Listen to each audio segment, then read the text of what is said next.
If we could all stand for the pledge. I pledge allegiance to the flag of the United States of America and to the republic for which it stands, one nation, under God, indivisible, with liberty and justice for all.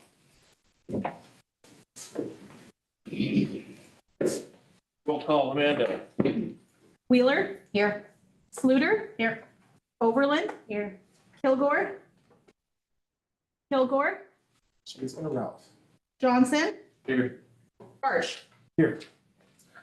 All right, our vision and mission. Our vision is to foster student growth and build trusting partnerships between students, staff, family, and community.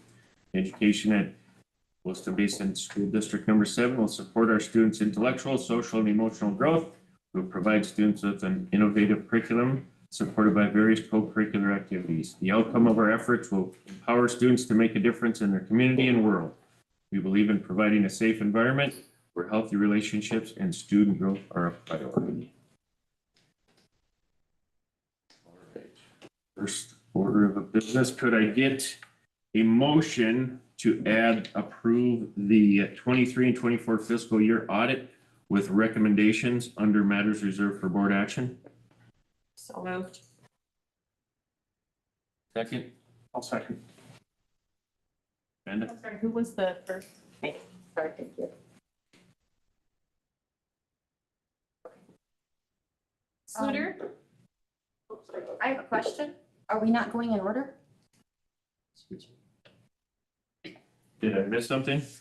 Well, adopt the agenda, and then the next item on the agenda is reorganization of the board. Oh, yeah, that's under adopt agenda. We haven't gotten to adopt the agenda yet. We Did I are. miss something? Hang on. Yeah, no, it's the pledge, the role, then the mission and vision, and then adopt agenda is number 2. Right. And that's under adopt agenda. I need a motion to approve the 23 and 24 fiscal year audit. Yeah, I think we Adding an agenda. we need to. Adding an agenda item. Okay, yeah, that sounds better. Okay. Okay, that's why I said, did I miss something? Because I was thrown off. Okay. All right, thank you. Please continue, sorry. Okay, so we have the motion. We had a motion and we had a second from Sam. Sluter. Aye. Overland. Aye. Kilgore. Johnson. Aye. Barsh. Aye. Wheeler. Aye. All right. Number 3, reorganization of the school board. Could I have a name for a president? Nomination. A nomination. I nominate Joe. I will second that.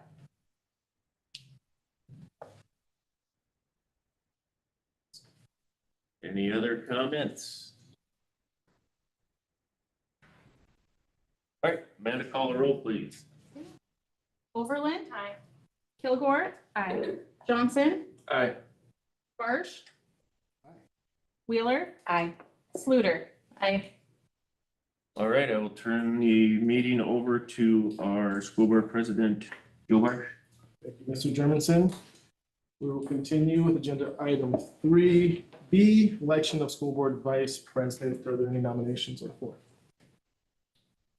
I would like to nominate Brittany Kilgore. A second. Any others, board members?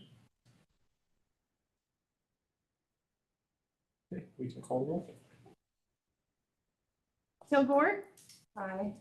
Johnson. Aye. Wheeler. Aye. Sluter. Aye. Overland. Aye. Barsh. Motion carried. Thank you, everyone. We'll move forward to agenda item 4, showcasing schools. We have out of school solutions presentation. Good evening. I am going to talk a little bit about out-of-school solutions and what they've done over there this last year. Out-of-school Solution Center is the alternatives out-of-school suspension. We opened that a couple of years ago, and it was trying to keep kids in school and keeping them in school versus staying at home when they're out of school suspended. So we've been utilizing that quite regularly, and we have kids from 5th grade all the way up through 12th grade. that are utilizing it. And so this year alone, we had a total of 227 students from 5th grade through 12th grade. 5th grade, we had a total of 35th and 6th, 36, 35 7th graders, 38th graders, 9th grade had 59, 10th grade had 36, 11th grade had 22, and then 12th grade had 9 students. And so then we had 4 students that were expelled with services, which then they also come down there and get their services. So one of the things when students are out of school suspended, we give them solutions to come down there, do their work, get their homework in, and still get grades and credit for it to keep them on track for graduating. And so that is why we call it out of school solutions, because we're looking for every option that we can to make them successful in life. And so far, I think this last year has been a real learning curve for us, which has been really good, having the right people in the right spots. And so the academic pieces were hit pretty hard. Documentation of daily, their agenda. They did a handbook. We created a handbook at the end of the year. So there's a lot of good things happening. There's even a new sign down there outside saying Out of School Solution Center. And that's been a big piece. So these kids feel like they're welcome there. And so they run the hours of the school. So right now we're talking about changing that up a little bit because we have quite a few kids at one time and keeping that because it's set up as offices. So the kids are in the spaces as office. So they each have their own little office area where they work. There might be 2 desks in an office like they had when they were down there. So it's nice where they have their computers, they're working on their homework, they're doing their assignments online. Some of them might have their tutors coming in or like the special ed teachers coming in, excuse me, and working with them. So that's been a real added bonus this year. And then documenting the attendance. The lunches are being brought down there, so if they come in the morning. So when the students get there, they are wanded. So a lot of times they're suspended for things that they shouldn't have. So they use the wand and they search them when they come in the mornings. They submit their, they turn in their phones, they lock those up during the day. So it's very structured, very monitored, and there's a certified teacher that works over there and a para. So we're looking at getting a second para over there for this year at some point, but it's been working really well this year and it's been consistent and having no issues. So it's been good. So that's Out of School Solutions. And then I'm going to talk a little bit about that's up and ready to go. We got the handbook ready for Out of School Solutions. So then now I'm going to talk about pathways a little bit and pathways to success. We're opening that come August. And so I've been really working hard with our maintenance guys trying to get things done. They redid the bathrooms so they're ADA accessible, so bathrooms are ready to go. We have the walls all painted. That's been fun. We did the abatement. Chris's crew has been amazing working with us every step of the way. They kind of inform me and it's like, I don't really need to know, but they're really good about letting me know, which I appreciate. I was over there today. I have started unpacking some boxes. So we got some furniture that is coming in and how we're setting it up for the kids. And Mr. Huss from Womack and I have been talking about the programming and how we need to set it up. We did order through Fargo. We ordered a complete gym set. It's a complete sensory gym. And so that'll be set up in the old boardroom. So I cannot wait for that to come in. It's supposed to be in by next week. We'll have it installed. And then once everything's unpacked, we'll have you guys all come over and check it out because I'm pretty excited. We have a teacher for that down there right now. We didn't have one up until just the last couple of weeks. And so we're pretty excited about that. And it's somebody that's been in the district before and is coming back and very excited about doing special ed. And so working with Mr. Huss with her master's, getting a plan of study advice, and things are going to go well. And so we'll have another parent down there as well. So one of the ways that'll be set up also is to have our outside therapists. If we have students that are seeing therapists outside, they'll come in and they'll work with the students there. We'll have a room set up just for therapy. So it can be the student, the counselor, and then their parents if they bring them. So we'll have a section in there. We'll have a room for homework, all those kids that are working on their assignments. We'll have a meeting room. Then we'll also have a room where if a student is having a meltdown, where they'll go into another room and there's things in there that they can have at it. You know, they have a window, but the window's pretty sturdy. It's one of those nice plexiglass windows. The furniture in there is not breakable, not something they can pick up and throw. So we're really looking at the big picture as to when they come in and what we can do for them.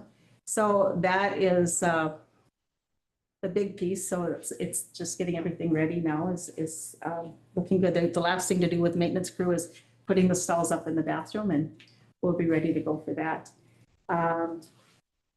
It's amazing how when you want to talk about having your students come and eat, and we want to make it feel like they're coming not to school, but they're coming to a place where they're safe and they're wanted and feeling comfortable. And so we're going to set it up like we'll have 2 islands in the kitchen area where they'll sit and they'll have their lunches, but then we'll also use those for, like, you can do math, so life skills, they can do some cooking and things like that, so they can have that communication and that. So I'm pretty, I get more excited the closer it gets, because it's like, it's got a really special place in me, with all the kids I've worked with over the years, so it's coming to fruition and I'm enjoying it, and Sean Huss has been right by my side. We've been meeting on a weekly basis this summer, and it's been really good just to talk about what we can do to keep it, getting it better. And the gal from Fargo that works at the Explorer Academy, she's actually going to be traveling around with Sean to do some workshops. And so I'd like to have her come over and ask some questions and see where we're at, if we're right on track for that or not. And then one last thing with that same building, as you walked in, the old enrollment office was to the left when you come in. We're going to use that for like an office space where we have our students that are in outside the facilities, like let's say Manchester House or Dakota Boys and Girls Ranch or something like that. When they come back to us, normally they're put back in the classroom, and it's really hard for them to adjust to doing that. So Sean and I have talked, and he's agreed to allowing us to do the step down program, where they step into that program and we wean them back into the classroom and not just dump them in. So it's going to be slowly projecting them to be in the classroom. So they're making great strides as long as their behaviors are up and their work is getting done and they're consistent with their attendance and things like that. And so those students will be benefiting from that program as well. So right now, Sean is thinking that we might have 5 students possibly already scheduled for pathways, and maybe 1 or 2 that would be ready for a step down program. So that's what I have about our programs. Any questions, board members?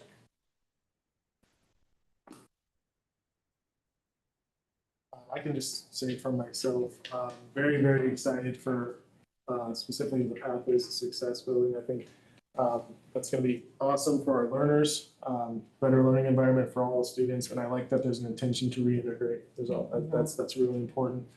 Per the first what you spoke about first with the out of school solutions, how does that play into like truancy when students are kind of expelled, but then we keep them?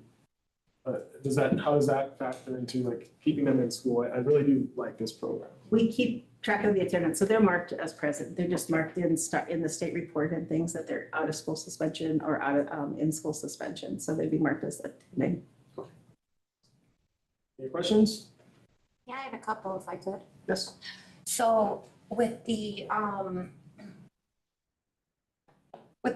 center, what used to be the day center, the out of school solutions, is it a closed campus? Are they able to leave for lunch, or are they staying put? They have to stay put. They have to stay put. Okay, so no more leaving for lunches. So the first year, there was no real direction that first year, but last year we really started putting the kibosh on that. Just like wearing pajamas to school, you don't wear pajamas, you don't wear hats down there. You don't get to do certain things out there. You're there for a reason, and this is why. Okay, perfect. Excellent. I'm glad to hear that. And yes, I've had a couple of meetings with Sean as well. I think the plan that is set up for the Pathways to Success is going to be absolutely phenomenal. And I'm really glad that you guys are still working so closely with the Fargo to get some information from them, brainstorm, bounce ideas, things of that nature. Do you know how many staff you're planning on having on site as to paras, on what the ratio is going to be yet? Right. Staff to student? Right now, we're just gonna have 1 teacher and 1 para for right now. As we add students, we'll probably revisit that as needed, and we'll always have a backup plan. Okay. The other thing is we have, I didn't mention, but we also will have like the school psych available to us at all times. We'll also have schools, social workers coming down. We hired a social worker for McVeigh, so it's not a requirement that every school has. We try to have one. So with this program, the gal that's coming, she's done a lot of play therapy, different things like that. So she sent me a text this morning, I passed my test. I think that was her. So the licensure stuff. So coming in and checking in with the kids, just at least check in. And so we'll have like that hour in the morning for OSS and we'll have that time for pathways and then they go on to the other. But just staffing as needed. So like there'd be WOMAC people available too for special ed services.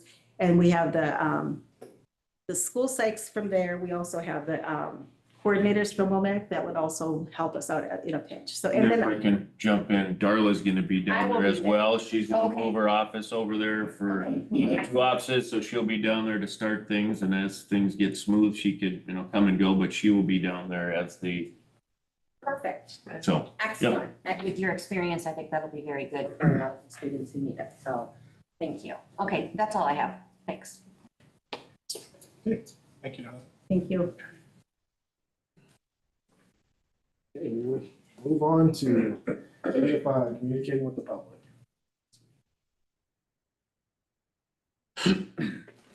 Public participation at board meetings is governed by district policy BCBA.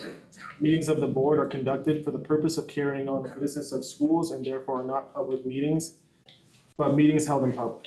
It is the policy of this board to afford that opportunity in accordance with the following procedures in North Dakota Century Code 44-04-20.1. Only items on the published board agenda or on the previous meeting published agenda will be discussed at any meeting of the board. Unless the superintendent or a board member requests an addition to the agenda at the regular meeting and the board member present approve in accordance with board policy. No individual may speak more than once. Please state your name for the record. State the agenda item you are speaking to. Comments will be limited to no more than 3 minutes per individual. Public comment will be limited to no more than 30 minutes in total. The board has adopted policies governing patron complaints. The public is required to seek redress through these policies. The public will be prevented from commenting on a topic if it is governed by a district complaint policy and the complainant has not followed the procedure contained in the policy and/or the policy prohibits the public from bringing that complaint before the board. Concerns of a topic that is prohibited by law from disclosure to public, such as students' educational rights. Undue interruption or any interference with the orderly conduct of board business cannot be allowed. Defamatory or abusive remarks are always out of order. The president officer may terminate the speaker's privilege of address if, after being called to order, she or he persists in proper conduct or remarks. Furthermore, any individual who is persistently disruptive of a school board meeting may be removed from that meeting by order of the presiding officer. Board members will not engage in dialogue during the public comment period. Questions may be answered by the presiding officer or an administrator at the following meeting or in writing at a later time. If you wish to provide any public comment at this evening, please step forward to the podium, announce your name for the record, as well as the agenda item you're speaking on this evening. Do we have any public comment? Do we have any public comment? Do we have any public comment? Hearing none. Good to move on. Okay, we'll move on to agenda item 7, monitoring school district operations. Mr. Arnold?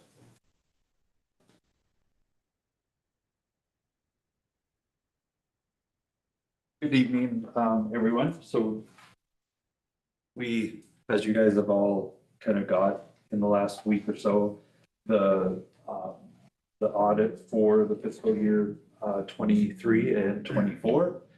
And we have on Zoom with us Mike and Katie from the State Auditor's Office. And they will present or kind of discuss or answer any questions that any of the board members have.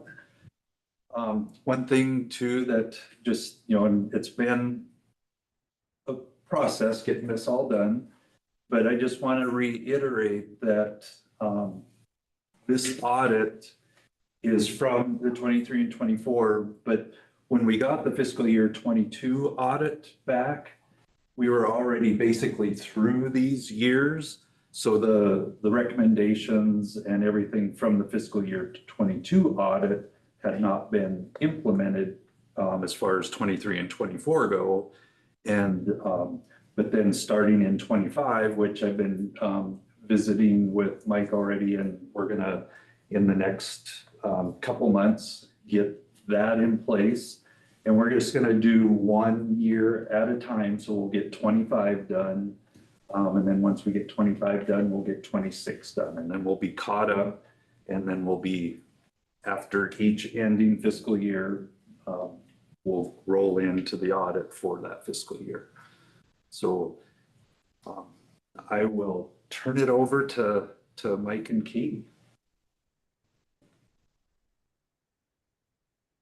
Okay. Good evening. Can you guys hear me? Yes. All right. Thank you, Mike. As Mike mentioned, my name is Mike Scher. I'm the audit manager for our local government division of the state auditor's office. I do have Katie Chosick on the call today. She's a senior auditor with our office, and she was in charge of this engagement. Before I get started, I want to just thank the board for having us conduct the fiscal year 23 and 24 audit. I also wanted to thank Mike Arnold. Mike was our main point of contact throughout the audit, and audits are not easy. I'll just mention that, and it's definitely not easy when you're trying to go back and figure out what was going on for a time period you were not around.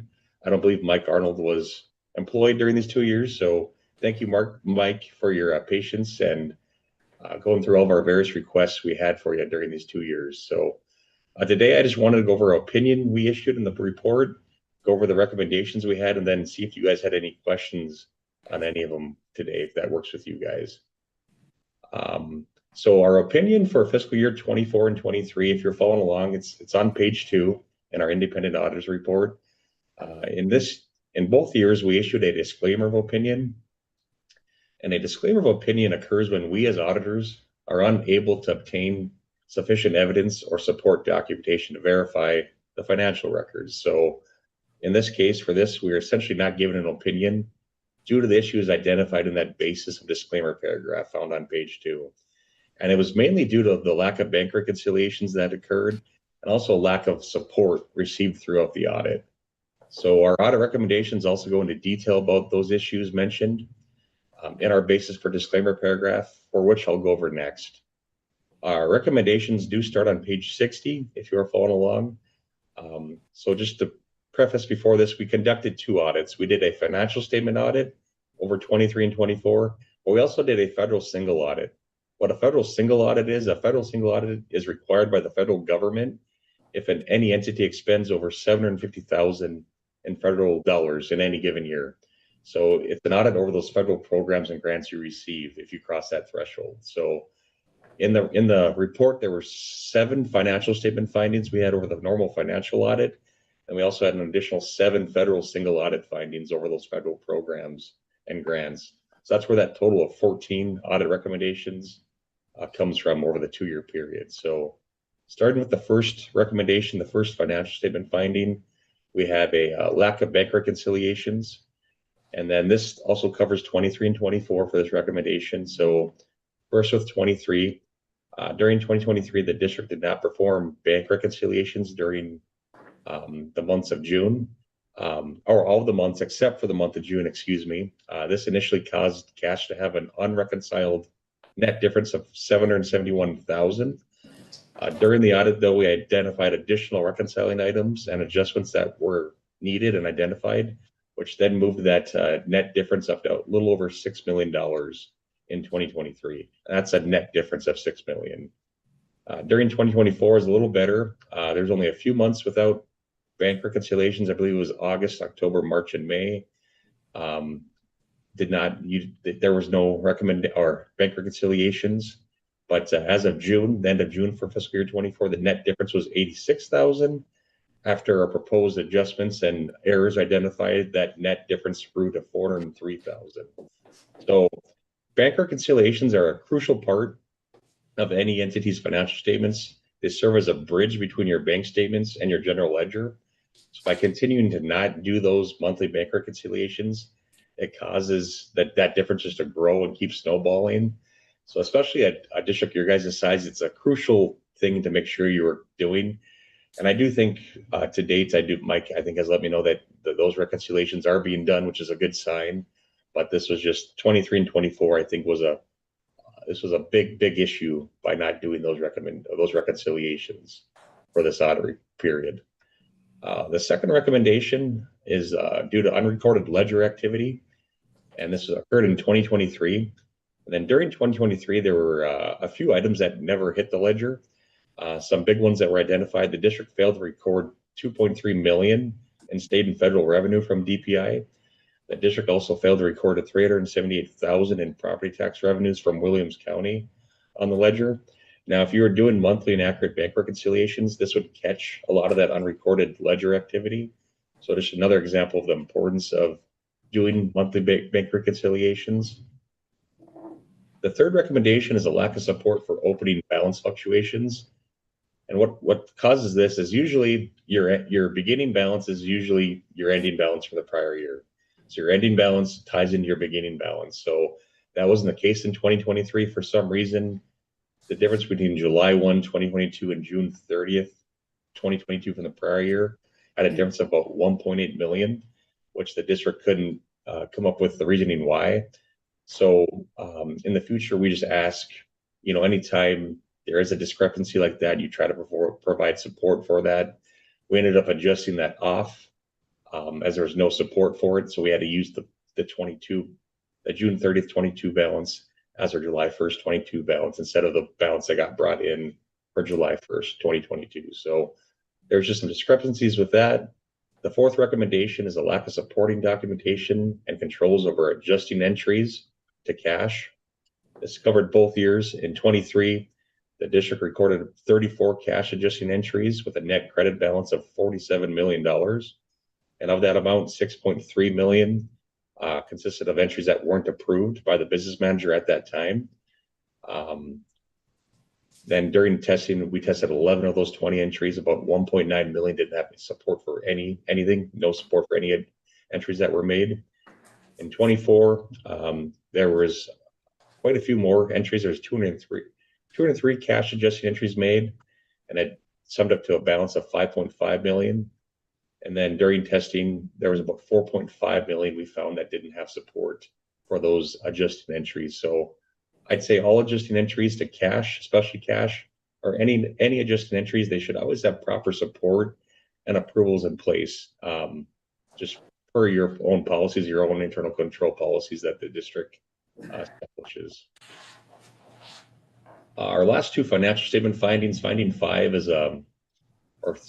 last 3 are lack of support documentation for the IRS payroll tax payments. So, and this covers 23 and 24. So during 2023, the audit team identified a potential overpayment to the IRS in February of 2023.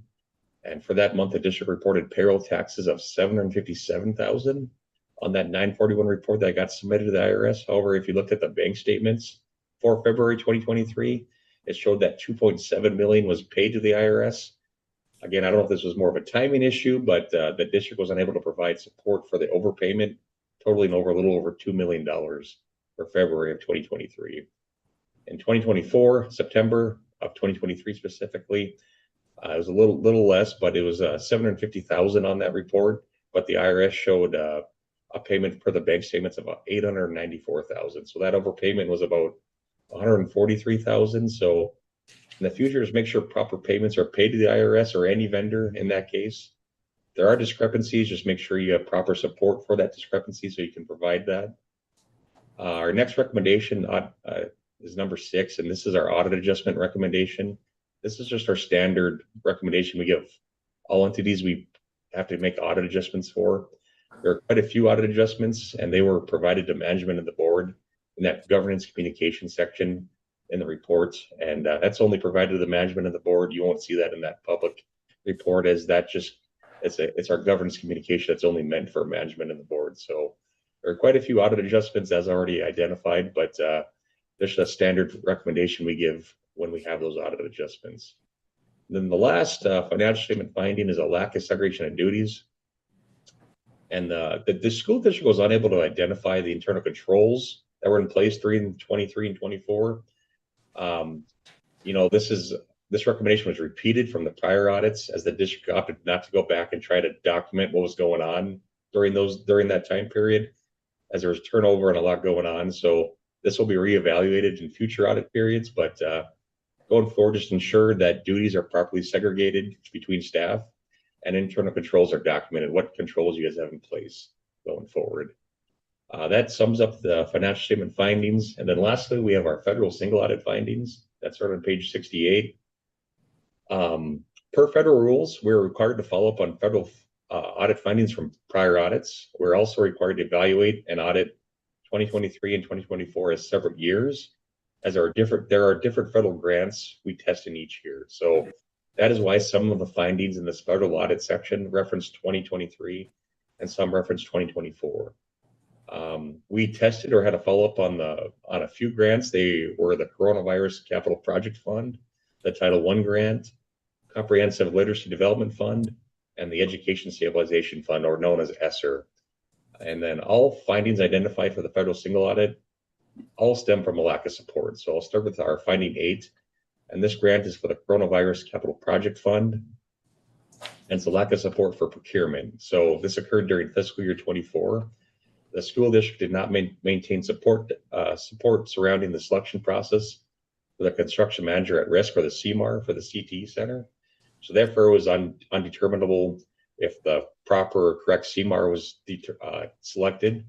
In addition, the school district did not have a formal procurement policy they could provide. So the district ended up using JE Dunn, I believe, for the CMAR project with a total original contract cost of $19.9 million. So due to the lack of support for not having that procurement, the question cost could not be quantified, and it's unknown essentially, as it's undeterminable if JE was actually the contractor selected that was the best price. So no procurement could be reviewed essentially. So they very well could have been, but it's kind of one of those unknown kind of recommendations, as we didn't have any support to review.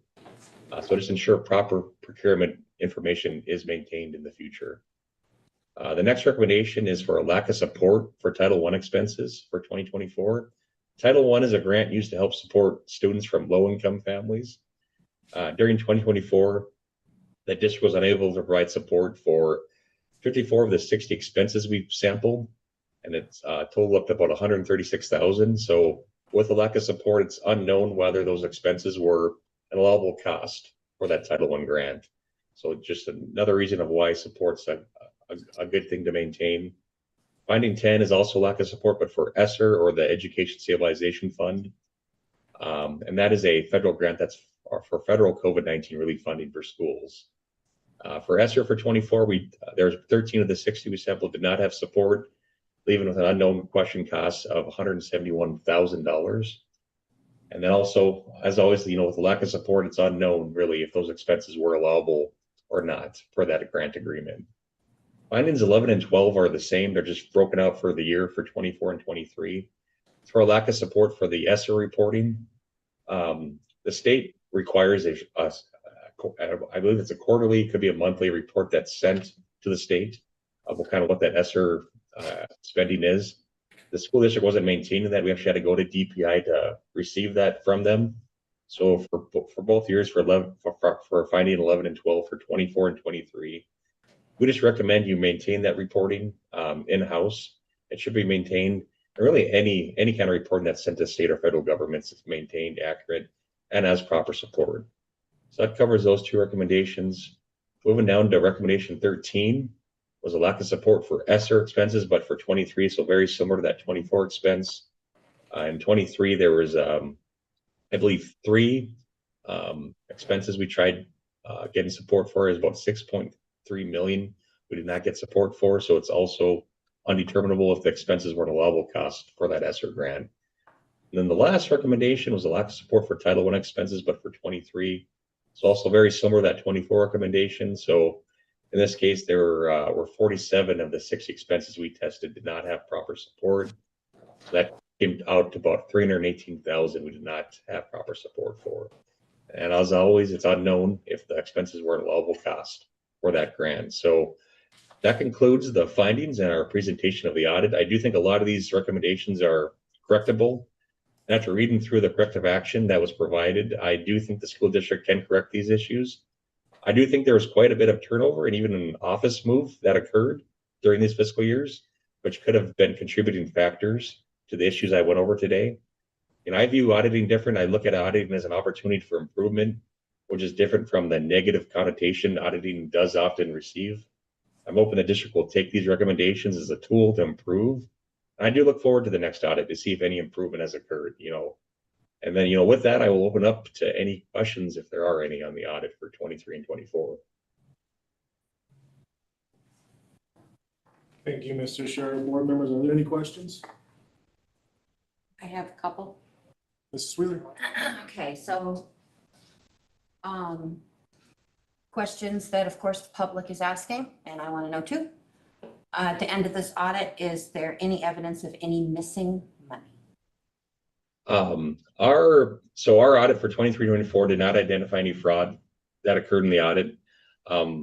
That's not to say that fraud could occur. We can't give absolute assurance in auditing. We can't test 100% of the items, but based on our testing, I believe the issues were more due to a lack of support for these various areas. But no, our auditor's report did not identify any fraud.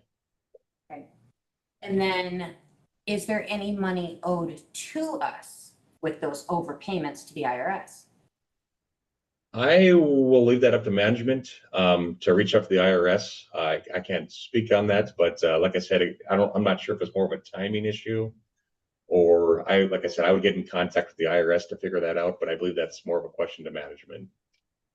And I've been doing a little bit of digging when I can, and some of it, what it looks like it's attributed to is that from the beginning of District 7, there was lateness with doing, paying the deposits after, doing the tax payments after payroll. And so with that, you get fines and fees and everything else. So it's, from what I can just initially tell, it's, just kind of mainly fines and fees from, not getting things in on time or missing or not matching. And so then you get fines and fees on top of that.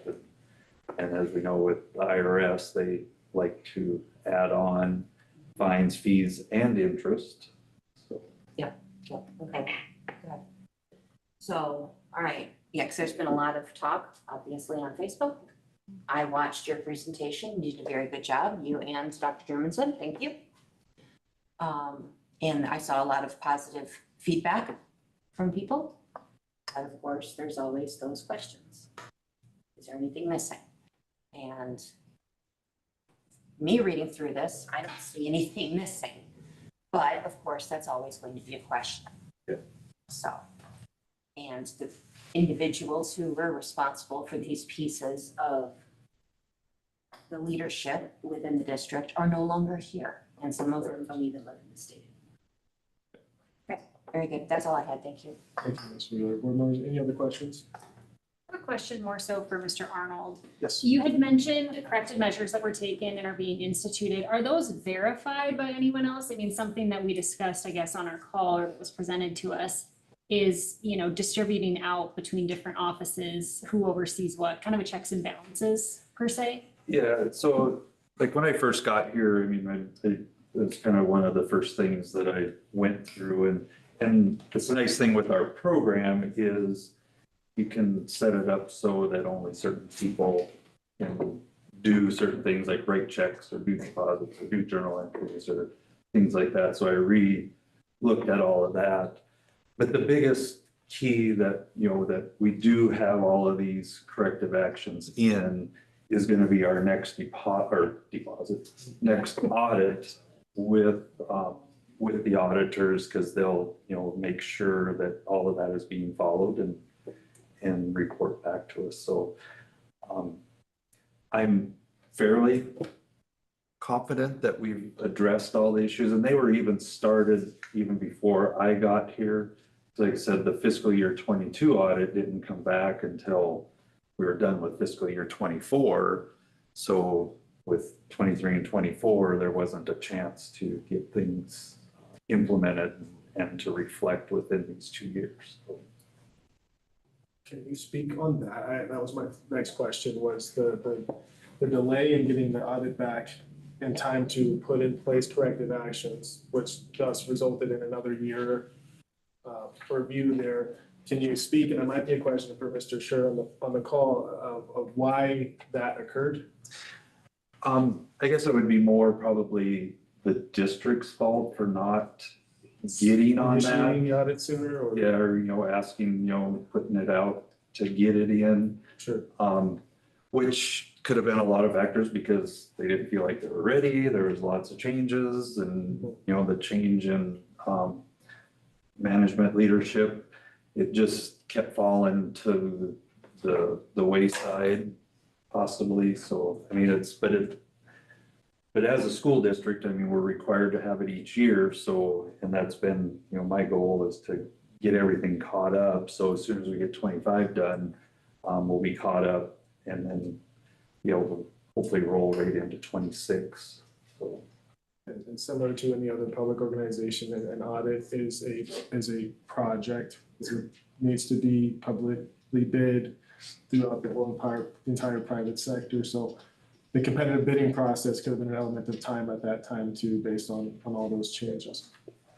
And we were kind of, our hands tied behind our back too, because we were behind in getting the audits done. So a lot of, you know, and there isn't many firms that do school audits, but because we were behind, a lot of them said, no, we don't want to touch it until you get caught up. So, you know, we went to the state, and so they've been doing it and helping us. And like you mentioned, I look at it as a, you know, building that relationship that it's, you know, we all learn from it. And it's ultimately my final checks and balance to make sure that I've done everything correctly for what you guys hired me for. So it's something that I feel is very important and needs to get done and get back on track to have each year done after each year. So. Absolutely. Two things. Could you speak on segregation of duties? I'd like us to speak on segregation of duties because that is an audit finding that's pretty regular in the public world, based on ultimately the decision-making of our leadership, but it's a staffing, it's a positional control. So could you talk about segregation of duty and how we address segregation of duties in the finance office, but also as a budgetary item, how that's managed and why that's managed that way? Yeah, ultimately, I mean, it would be nice to have several staff to be able to divide it out what it needs to be.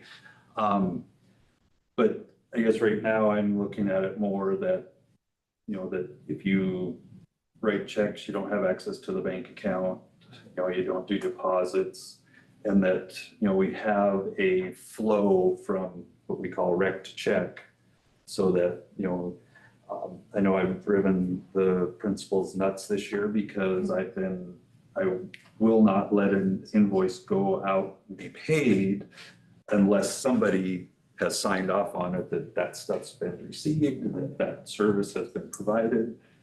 And we've had vendors coming back on us saying, you know, this needs to be paid. And I'm like, well, I'm trying to get the information from our people to get it paid. So like, and what he's alluded to through all this audit is documentation. So if we don't have the documentation that people have signed off on, because I know in the past before I got here that things were paid off of statements. So you don't pay bills off of statements. You need the original invoice signed and then you pay it. So and the accounts payable gal I have now, I trust her wholeheartedly, and she's right there with me as a bulldog and getting things back out and we don't pay it unless it's signed and verified with everything. So that's been and we've also, for this fiscal year 26 that we just finished is the first full year that we did everything electronically. So every document is scanned into our accounting system. So we don't have any more misfiling with paper in the filing cabinet, or it gets pulled, doesn't get put back in the right spot. And so you can't find it and things. So it's getting there. And we'll get there. I mean, and I don't, I guess, strive for a clean audit because segregation of duties is a big one. And I mean, it's kind of the same way when I do employee evaluations. I don't think anybody deserves 5 stars across the board. We can all improve and do things better and all of that, so. And laws change too, so you may have some things that, you know, you need to revamp when laws change, so. Thank you. Yeah, I wanted to definitely touch on the segregation of duties. It's a very regular finding in an audit. But there's no one telling each district exactly how many staff they have to have in their finance office. It's upon the district to segregate duties in the best interest of the district and make sure that we're in compliance. But you can't just have an employee for every task. So it is a budgeting decision. And that's why I rely a lot on the sites with their secretaries and principals, that they make sure that they have their, to put it in common terms, I guess, their fingers in the pot, so that, you know, there's more than just us in the business office that are doing things, so. Thank you. And last thing I'll ask here is, could you speak on the next steps? So, and Mr. Sugar and I were just talking here last week that we did this one, you know, through the summer to get settled out. And we'll start looking end of August into September to get fiscal year 25 on the books to get started. And we'll hopefully, by doing just the 1 year, which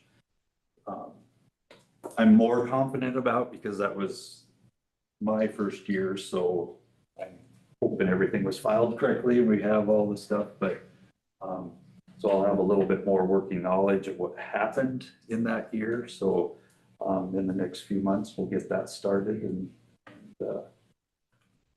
get it knocked out and then get on to fiscal year 26 right away. So. Thank you very much. I think it's important to, as a board, you know, our job is governance and looking after the operations of the district, working through the superintendent. I think what we're seeing here is a result of operations, and it highlights the importance of the business manager working very, very collaboratively with the superintendent. That being a very, very important working relationship and its effects on the district. And I think we're fortunate, you know, with the leadership we have in place today, and we're seeing that throughout the district. I thought a lot about this, but I think I'm just going to go ahead and do it. I did release a statement to a news outlet last week per these findings. I would just read out loud for the general public, just so in case they didn't see it. But the audit findings released Wednesday, July 8th, reflect a previous period in the history of Wilson Basin School District Number 7, not the district we see today. Over the past 2 years, our district leadership and staff have demonstrated an unprecedented level of transparency while implementing meaningful corrective actions and strengthening the district's financial practices, internal controls, and operations. As a board, our role is governance, and we fully support the work our administration and the staff have done to move the district forward. We have not tried to hide the fact that changes were needed. Instead, we've supported the district's commitment to addressing these challenges openly and responsibly. I'm proud of the progress our leadership and staff have made and believe their efforts deserve to be recognized alongside any discussion of the past.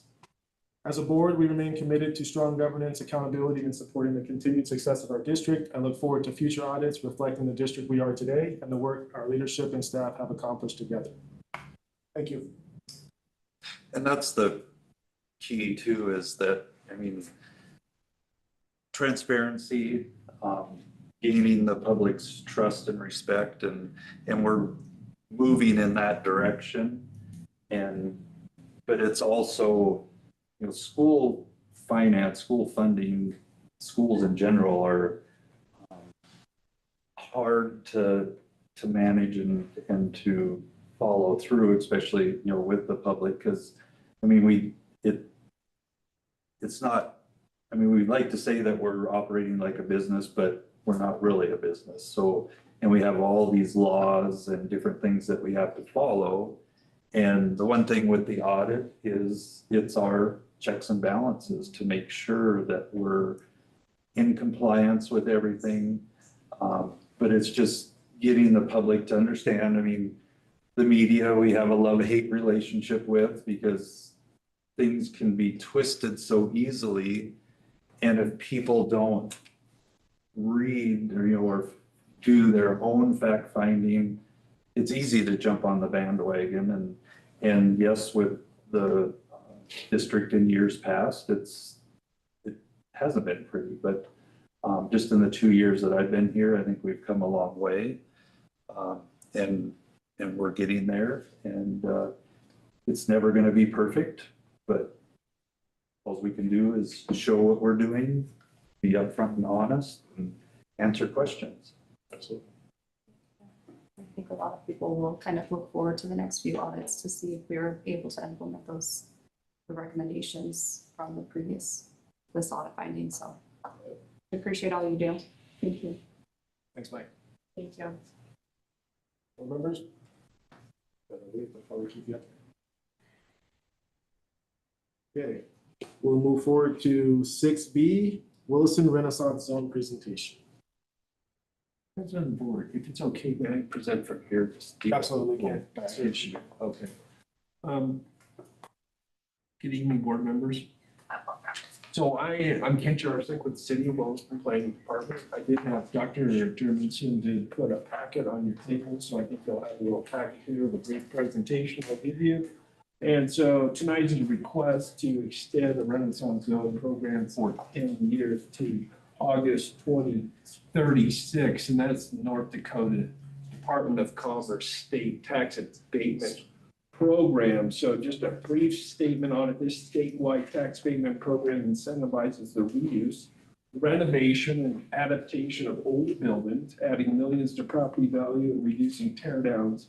The program uses tax exemptions to encourage property owners to invest in structural health, safety, and lifespan of their buildings. So just a couple notes down through here. I want to show you that map here in a moment. Program purpose then designed to revitalize core commercial and residential districts by providing local tax, property tax, and state income tax abatements. So there's a prime, I'll show you on the map here in a moment. There's the central core downtown Renaissanceville blocks. The state statute does allow you to have 2 non-continuous islands, up to 3 blocks each. You could have 2 of those. The city currently has 1. It goes through a similar process as this, goes to the Renaissance Zone Committee. They review it, look at it, make recommendations. It needs to go to the school board and the county board for support. Then it goes to the city commission for a public hearing, their approval with then an application to the state. That's the process here tonight for this. It's a process to extend the zone or change the zone. So there is the main core downtown, and then there is ability for 2 islands. A little quick history. So it was established in 2006. Program is requesting an 10-year extension that was approved by state legislature in 2023 with Senate Bill 2391. Once again, this does require a support for the Williston School District in Williams County. Previous state statute was 5 years, which is expiring. It was a 5-year extension. They've now changed, as I noted, in 2023 to allow a 10-year extension of the Renaissance Zone program. So this would be the 10-year extension we're seeking. How it works, 5-year exemption requires a minimum investment of 50% of the building's full and true assessed value into improvements.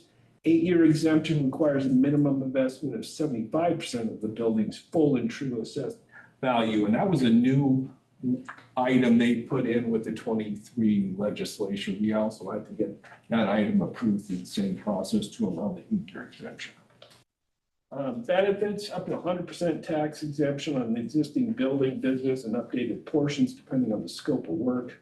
Hard costs, so it really focuses and it's looking to rehabilitate building, extend the life of the building, and so hard costs to address structural improvements that extend physical life, such as electrical, plumbing, HVAC, roofing, fire safety, and accessibility standards. End of term. So once the expiration or the exemption period, the 5-year, the 8-year period expires, the property is taxed on its fully updated new assessed value after improvements. So one more quick item, the zoning So zoning capacity, the zone currently covers 34 blocks, including the one block. It's one non-contiguous block. State allows up to 38 blocks based on Williston's 2020 census population of 49,160. So you could technically go up to 38. We'll continue to reevaluate as a city and look for input and feedback from business owners and property owners and community leaders. It's currently sitting at 34 blocks with the one island. So if you take a quick look at your map, in the packet, you can see the main Renaissance zone in downtown. Right in the middle of your map is West Broadway and Main Street. On that southwest corner, that's American State Bank. So that's your landmark. That's your prime revitalization area for improving commercial, and there's a residential component. It does need to include some residential properties, which there are as well in this downtown district. Then there is the block. It's kind of there in the yellow. That's the one island that we currently have. That's out there, Grand Williston area, Walmart blocks. And that was encouraging some reinvestment. I mean, for both of those blocks, but it kind of got stimulated or started with conversations of rehabilitating and investing back into the Williston Grand. And so to start a discussion about that block as a potential. So if you look at your legend then, you know, the light blue were the original ones in 2006. The dark blue was added in 2007. 2017, some blocks were added in that pinkish color. The gray is a removed block, and then the yellow is the added island. Then the projects itself, the red is the completed, the blue are completed partial exemption, the green are exemption period active, and the purple are pending. So there's currently 2 projects under the current exemption period. Economic growth over the last 20 years, the program has added $1,778,534 in building value. Also, tax contributions projects currently contribute $321,696 in annual property taxes. Once the 2 active exemptions roll off, it will increase to $352,277 annually. Examples, just a few examples here. The Great Northern Event Center, Evolve Therapy, Legacy at Central Place, Cooks on Main, American State Bank, the Florida Building, and Renaissance on Main. So if you take a quick look, I apologize for my photographic skills, but I threw in a couple examples, pictures. First one is that's the original project, the American State Bank photograph. You page through there, and that was actually, so the quick little history, interesting. The past city commissioner, Brent Bogart, before he was city commissioner in 2005, I think it was his Leadership Williston project. Actually, it was his project to work on putting the Renaissance Zone program together for the city of Williston. And then the first project, so that was the Leadership Williston project. First project then would have been the American State Bank. And then another interesting one is the Legacy at Central Place. That was the old junior high just east of the St. Joe's Catholic Church. So a fantastic project. And that was Renaissance Zone. Redeveloped, reused that old building. Just, I think it's an outstanding use of Renaissance Zone. Then if you look at a couple, sorry to jump around, right back east of American State Bank, there's a picture of Cooks on Main. Those 3 facades, that would be Cooks on Main, and then currently the Flora Cafe, that was originally a Renaissance Zone for, it's called the Glam Building, Grace and Glam, when they were located in there. So that was a Renaissance Zone project. And then the Renaissance on Main, last picture. I did not get a picture of the Great Northern Event Center in there, but I bet you that's one of the most recent ones. That was the first one to qualify under the 8-year exemption, and just a fantastic rehab of that building and bringing it up to safety standards and codes and accessibilities and a great use downtown. So pretty excited about that one as well. That was a great project. Why the extension is needed, I give you a couple bullet points there. Still a number of older buildings unrenovated and could greatly benefit from the program.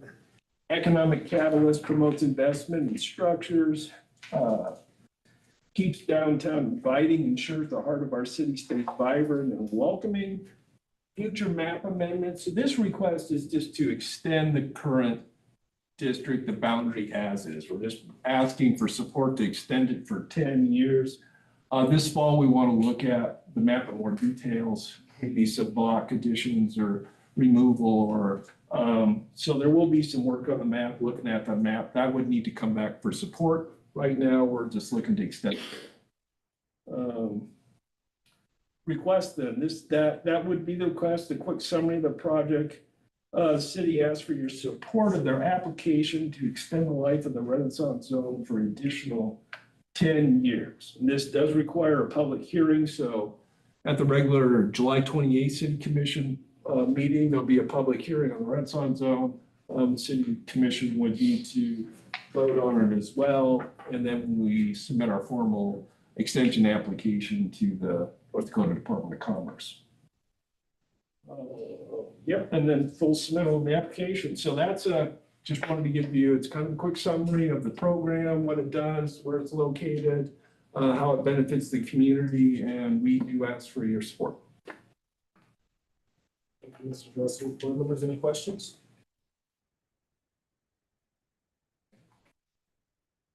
Okay. Thank you very much. All right, we will move on. Item 6C, monthly financial report. Mr. Arnold back. Yes.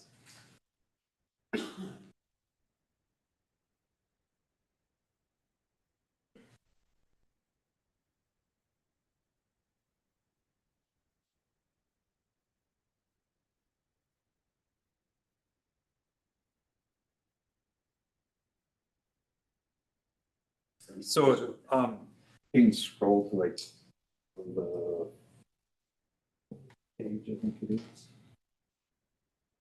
Right here. Yes. Okay. So, basically, this is the nuts and bolts of the whole year with the budget. So as you can see, our revenues came in, higher than what we budgeted, and a lot of that is attributed to tax collection and then past due and delinquent collections. But also, and I'll go over this more in depth when we start working on next year's budget, but is what I do with the tax revenue from the county is we request, X dollar amount from the county as far as levy. But when I do the budget, I drop that down to about 80% of that because one, you get a discount if you pay all of your taxes before a certain date. And then two, we do have some delinquent taxes and different things. So just to play it safe as far as with the revenue, and then of course, what we get for revenue determines where our expenditures are. On here, we are just a hair over on the expenditure budget, just a little over 11,000.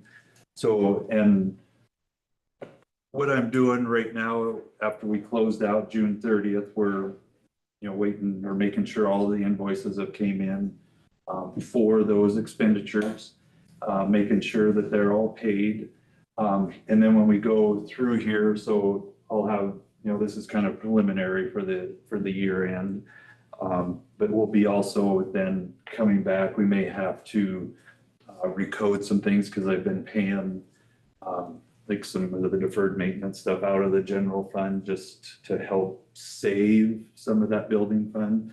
So we may have to put some of that back to the building fund just to keep us, within reason on the budget for the general fund. So, but I use a lot of this information from the prior year to look at, where we're going to be for the next year. So we know that we have our steps and lanes and increase in wages for certified staff and different things. Our insurance, property liability, auto insurance has had an increase. We've got an increase in our health insurance. So all of that, along with what our projected salaries and things, will start filling in and working backwards as far as where the items are needed. And we're so far, I mean, everything is pretty well, on par as far as what we're looking for next year. The year after is a whole different story because we've got legislature meeting next spring. So that'll always determine where we're at. Plus, on top of that, we have negotiations. So all of you get whoever gets the lucky short straw to be on negotiations. We'll have fun with that and stuff. So I had to let the county know when we plan on having our budget hearings for next year. So we've tentatively penciled in for the regular September meeting. I'll get all the information out to you guys, of course, before then. And then I'll present it there, and if everything looks good, we'll hopefully approve it then, but if not, then we'll have to kind of convene on like a noon meeting a few days later for us to go back and to the drawing board and do different things. So it's that time of year again to start going over that. And please, anybody, if you have any questions on any of this, last year's, this coming year's, just reach out and I can get questions answered and go from there too. So questions on this one? Where's any questions for finance? I just have one. Yes, Mrs. Wu? Just from a comment that you just made, that you use some of the general fund to pay towards deferred maintenance. Can you elaborate on that a little bit, please? So it's just some of the smaller projects that come up, out at the sites that Chris and his folks work on. Or there may have been something else, something that came up on, some HVAC stuff. So it's just, I try to, keep the little stuff in the general fund so that, we have the building fund for the big items, because we don't have that much in the building fund for deferred maintenance. Right. And we do those, we try to set a certain project each year. So like this year was or Lewis and Clark, last year was Hagen, and things too. So it's, kind of how does that all come in, by the time we're all said and done for this end of the year, if there's room to put some of that stuff back in there. So. Okay, very good. Thank you. I appreciate it. That's all I have. Any questions for us? I think I can speak for the board, and certainly Mr. Smith, if you were here, that we appreciate this last year in finance and the reports every month. We've had questions on audit and line items every month this year for you, and you've answered. So it's good to see such detail, and I think the less questions means that the detail is there. We're answering a lot of questions as a board, so appreciate it, Mike. Thank you. Thank you. Okay. 6D, Lewis and Clark construction update. Good evening, everyone. So we got two updates. Lewis and Clark going to be doing Solomon as well. We'll kick off Lewis and Clark. I've had a chance to speak with Troy from J.E. Dunn earlier today to get an update on where we're at there. So brief recap, our goal there is we're going to replace the boilers. We're going to remove the existing steam boiler that was down there and abandoned, and also replace the just regular boilers we have, and as well as remove the old air handler unit from the roof and put a new DOAS unit up on top there. So all the work down in the basement's done.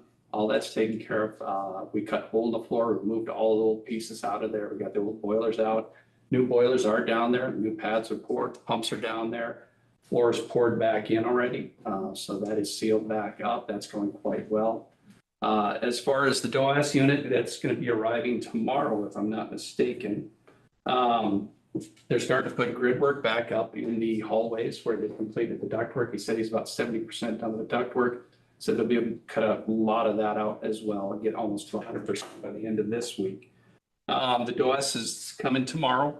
They've already pulled the old unit off the roof, so they're ready to put that on. Their plan is to get that placed on the roof tomorrow, so we'll have the DOAS unit up there already. I'm going to be working with IT a little bit with some wires in the hallway. I'll be talking with Greg about that, just to make sure that doesn't cause any issues. They're pulling wires for the control units. That's actually done. JCI's coming in, put in thermostats. They started putting new control valves on all of the end units within the rooms. And August 1st, it looks like the building will be put back together, which was the timeline we had. So that's Lewis Clark. It's going pretty good. Overall, I get a really good feel of it. Troy's been great to work with J.E. Dunn, very responsive, and I think he does a good job managing the team over there to make sure that things get done in a timely manner. Questions? Questions for Lewis and Clark?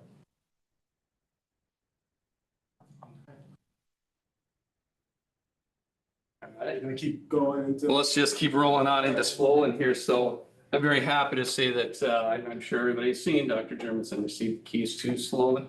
That project is not completely wrapped up, but we have hit substantial completion on that. There is about, I think, when I talked to Mike, about 150 punch list items left to be done over there.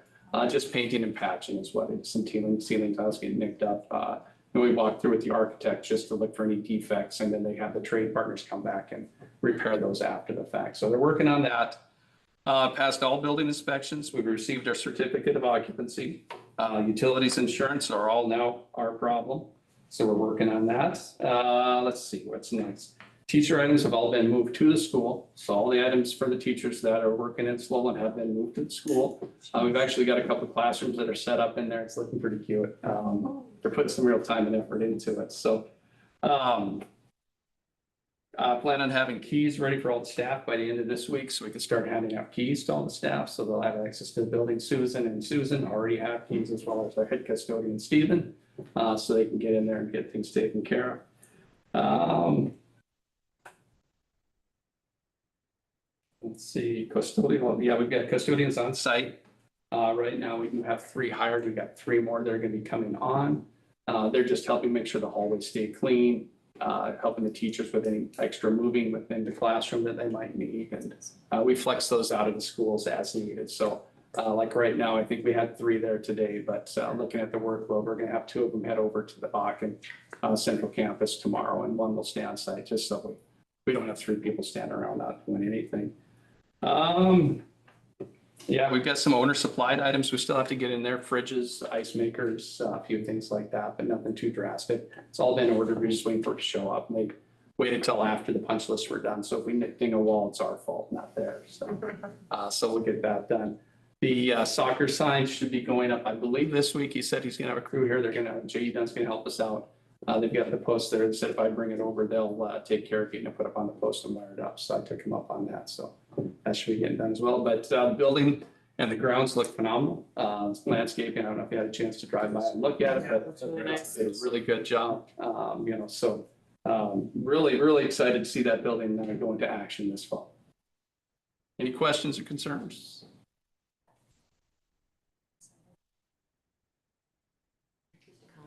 So anyone watching, the team has done phenomenally. And thank you so much.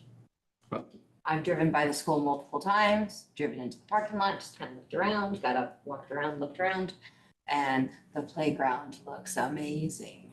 I think the kids are gonna have so much fun on that playground. And the photos are phenomenal. So again, for the team and all the contractors and everyone else involved, thank you. I would just like to lift up Chris and his crew, because we talked the other day, the Great Migration, we said that's migrated. It's migrated. We've moved, they've moved everything. So his planning, dedication of his people, everything's been moved. So I know teachers and principals were worried, oh, can it even be done? Well, Chris, it was done. So good work to Chris and his crew. And I will say, I put a lot of this to my crew there. I obviously did a lot of the planning, but boy, they did a lot of heavy lifting for me, followed direction and just got motivated. So, Nice work. You got it done before the heat wave hit. we did. Oof, Ted. Thank goodness. Good job. That's awesome. Thank you. You guys did a great job. Board members, anything else? And I would just reiterate that, speaking for the park district, there's a lot of construction going on right now. These are not easy projects. There's a lot of stakeholders involved with these public spaces. And I can just, a lot of credit to not just the business office, but all of the stakeholders, the teachers that have been involved, the community members that have supported. These projects are not easy, and this project has moved as effectively and efficiently as it did and come under budget and allow those resources to go into our other facilities is amazing. I think Solon is a testament of giving students the tools they need to have very, very kind of collaborative learning environments and really set themselves up for their own individual futures and for our community's future. And it's really just the start. And you can see that through everything that, Paula sends out. And I don't know if that's Paula leading that or Dr. Germanson at this point with the videos, but the transparency and all of the work that's being done to improve our facilities. We realize Solon is a beacon, but we're building everything else up to it. And I know there's a plan and a pathway to doing that, and appreciate all the support, all the public support. There's too many people to thank that have been involved with making this possible. I've lived in Williston 12 years, and I think that was my third initiative I had seen go, that had finally seen support. And obviously it's been a lot more than 12 years since a facility's been needed. So again, could go on for a long, long time, but thank you everyone, to the public. Thank you for the support. A lot of kids are going to benefit from this facility. Our district is definitely better because of it. Yeah, super cool. We will now move into 7A, monitoring school district operations, approve operational expectation 2, emergency superintendent succession monitoring report. All right, this one's real simple. The superintendent shall designate at least one other executive staff member who is familiar with governance process and issues of current concern and capable of assuming superintendent responsibilities on an emergency basis. I will put down Kevin Clausen as the person to assume my responsibilities if I was unable to perform them. So with that, I have let people know, and so I believe that this is easy in compliance. Board members, should have a motion.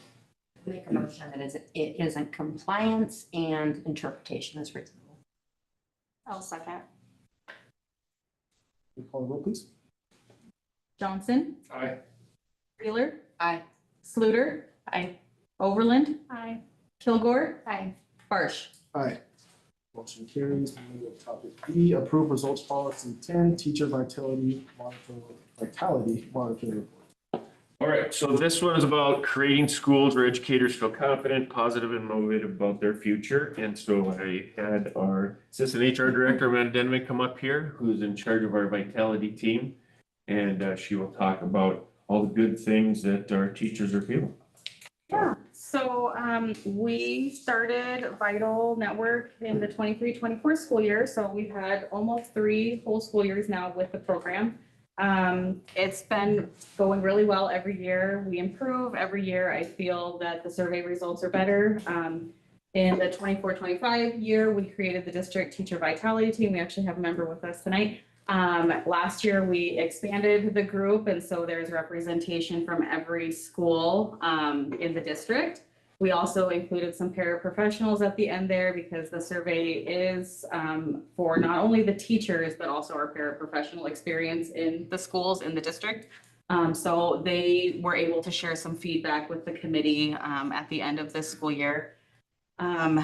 As far as evidence of compliance, we believe that we are in compliance. The fall educator survey, there was an 89% survey response, which is pretty good out of 500. We had 557 responses. We have almost 800 employees. That's a really good response rate. All categories improved from fall 2024 to fall 2025. So well-being increased, care and support, time management, voice and decision-making. Those are all big things. The voice and decision-making, I don't know if you guys saw the increase of that, but it went from 4.5 in the fall of 2024 to 5.2 in this fall. So that's really a huge increase. It's not easy. It takes a lot of work, from the district, from the admins, from the teachers, from everybody to really increase these scores. It takes a lot of listening to the feedback, sometimes taking it with a grain of salt and trying to do things that, is going to improve that experience for our staff members. This school year, Vital Network came out with a new survey that is meant for principals only. So that was new this year. All of our principals had their own survey to take, which is more aimed at Dr. Germanson as the superintendent and as the district. But the scores were very high on that. Principal well-being was a 6.22. That's incredibly high for our principals. So I think that that's worth noting, that our principals overall must be feeling pretty well supported to have scored that high. Our vitality team, again, we started that 2 years ago. We meet on a almost monthly basis. We try to. We go over the survey results because there's a fall survey, a mid-year, and then an end of year. So we go through, we identify areas that may need to be improved on. We identify areas where we're already successful in, and take suggestions to the district cabinet team to hopefully act on. But ultimately it's up to them if they're gonna act on those suggestions. They did several of them this year. Some of those suggestions that came out of the Vital committee was talking about professional development. So a professional development committee was formed. So that is helping give some of that ownership back to the staff members that actually attend the PD so that they can provide input into what kind of PD opportunities they want to see. There's a 4-day work week committee that started this year. There was a SPED committee that was also in conjunction with what came out of negotiations. A lot of things. So I think overall it's been really good. We're very happy to have Vital. I think the teachers that are on the committee and just the teachers in general are happy with the work that we're doing so far with Vital. So we're excited to continue to grow with it and see where we keep going. So, yeah. Thank you. Board members, any questions, comments? I feel like in the past, and maybe this is to come, so I'm sorry if I'm too premature in this, but we were able to see like the results and kind of see, do we get to see those again? I absolutely can share those with you. I actually thought about it today. It's like, I didn't include any of that in here, so. From my I can share it in an update though. That's okay. Yeah. It's kind of cool to see that. And It is. the questions. And Yeah.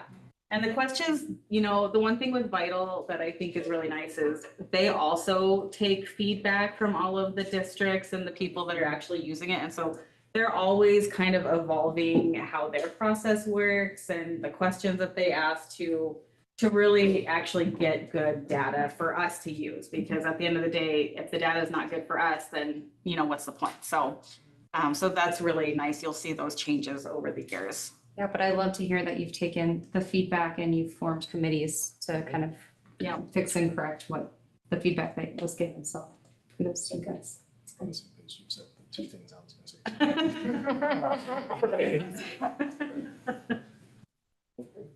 Do you have a motion?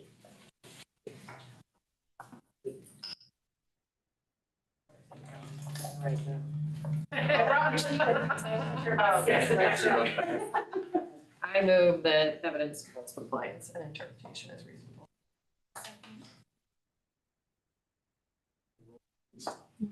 Wheeler. Aye.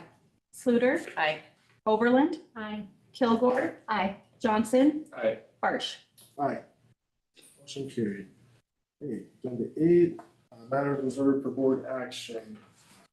A, approve the financial institution for the 2026-2027 fiscal year. Wilson District Board Number 7. you have some context to this, Mr. Knight, please? So, this is just something that we have to do each year, but, I know it's been the directive of the board in the past to, you know, kind of spread the wealth, so, but one thing too is if you spread it too thin, then it takes too much to do bank reconciliations, all of that, so, with the CDs that were, that we put out or for the bond when we sold it, of course, they're all, you know, we don't have much of those left because we're done constructing. But we did have those in the three banks, First International, First State, and American State. But our checking accounts, right now, our general account is at American State Bank. And then now that we got the audit done, I kind of know where everything's at. We will start using First State Bank for the activity fund. So just to kind of, and then that was kind of my way, you know, segregation duties, but to keep, because right now the activity dollars are included in our general fund bank account. So, so we'll split that out and have the two different financial institutions.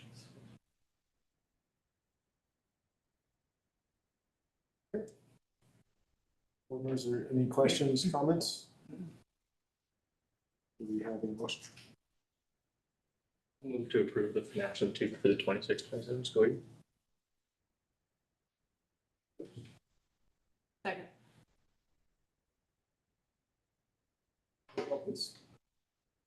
Sluter, Aye. Overland, Kilgore, Aye. Johnson, Aye. Wheeler, Aye. Barge. Aye.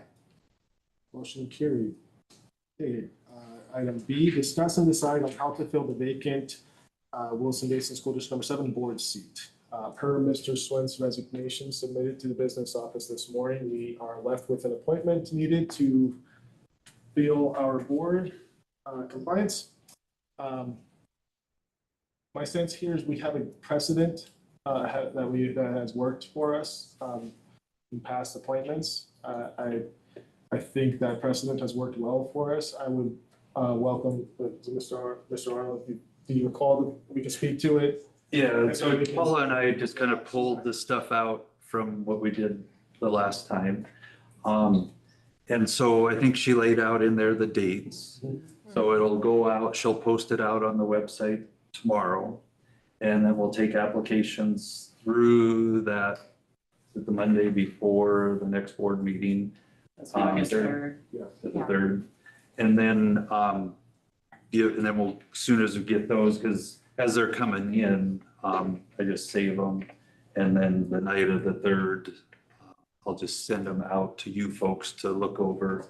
And then the 5th, is it? The 6th, you'll have a special meeting just to go over them like you did when we had Mrs. Overland appointed. And then that Monday's board meeting, then the new appointee will be seated and things too. So it, like I say, it seemed to work pretty slick. And I mean, they had questions, you know, they could reach out to us. We had the questions that they answer, so you guys will have all of those to review for the applicants that we get.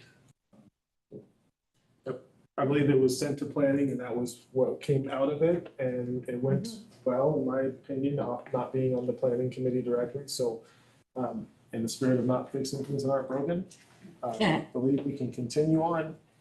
And we look forward to moving this forward. And then this person is, again, just appointed for till the next regular election. So, so we'll have at least 2 people, hopefully 2 people that'll be running again. So. Again, any questions concerning board members? Okay, that's what we'll do. Thank you, Mike. Motion. Do we not need? Procedural.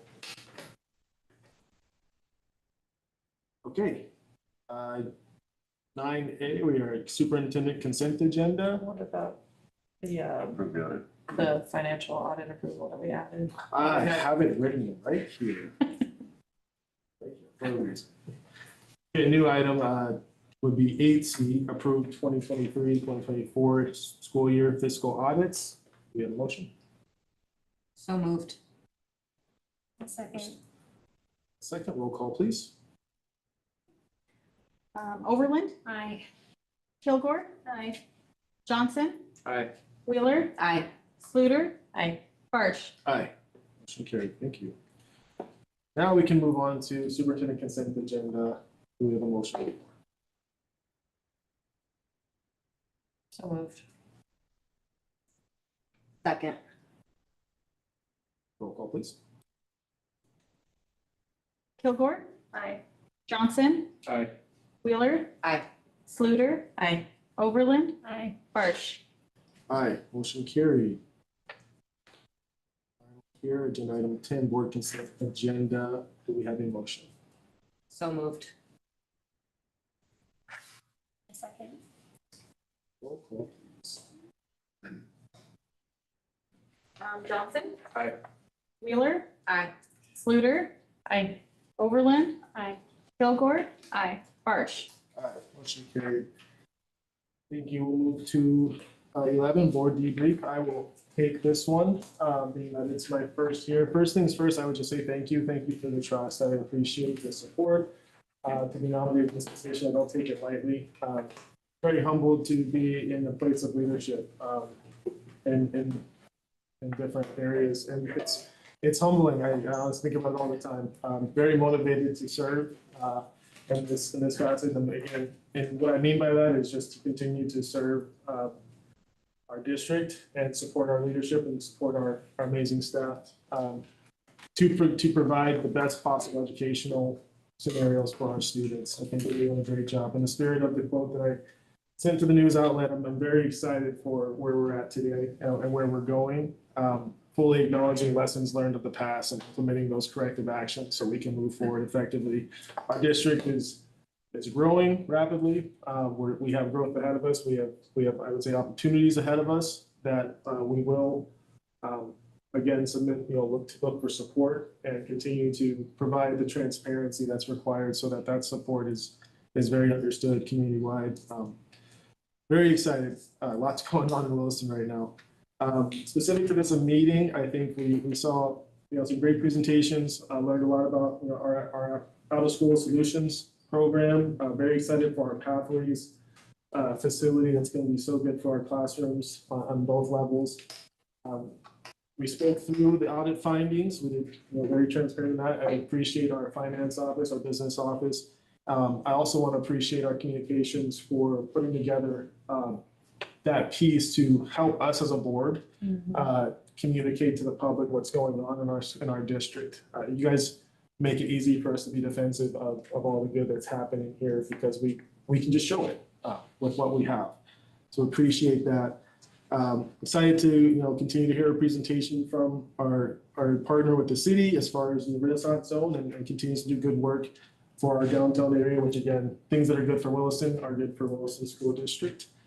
Super excited about the facility progress, both at Sloan and then I would say not more excited, but it's just, again, it's one thing to have new things. It's another thing to take care of what you already have.